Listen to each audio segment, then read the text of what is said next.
በአካባቢያችን በርከት ያሉ ሰዎች አንገታቸው አብጦ ወይም ደግሞ የእንቅርት በሽታ ይዟቸው አይታቸው የምታውቁ ከሆነ ይህ በሽታ የሚከሰተው በዋናነት በምግባችን ላይ በቂ አዮዲን ባለመኖሩ ነው። ታዲያ ይህ በቂ አዮዲን በምግባችን ውስጥ ሳይኖር ከእንቅርት በሽታ ባሻገር ሌሎችን የማይታዩ ውስብስብ የጤና ችግሮችን ያስከትላል።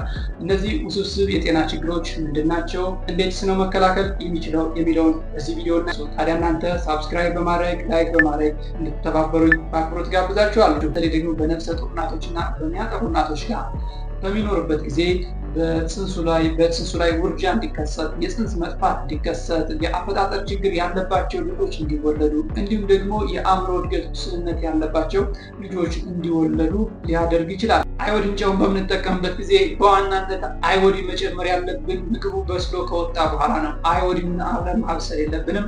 በሁለተኛ ደረጃ ደግሞ የምንጠቀመው የአዮዲን ጨው ኤክስፓየርድ ያልሆነ መሆኑን እርግጠኛ መሆን መቻል አለብን።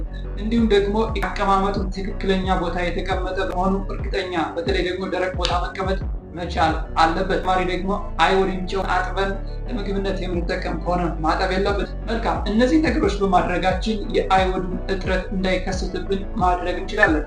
መልካም፣ አሁንም ሳብስክራይብ ካላደረጋችሁ ሳብስክራይብ ልታደርጉ በአክብሮት ጋብዛችሁ በሌላ ቪዲዮ እንገናኛለን። ሰላም።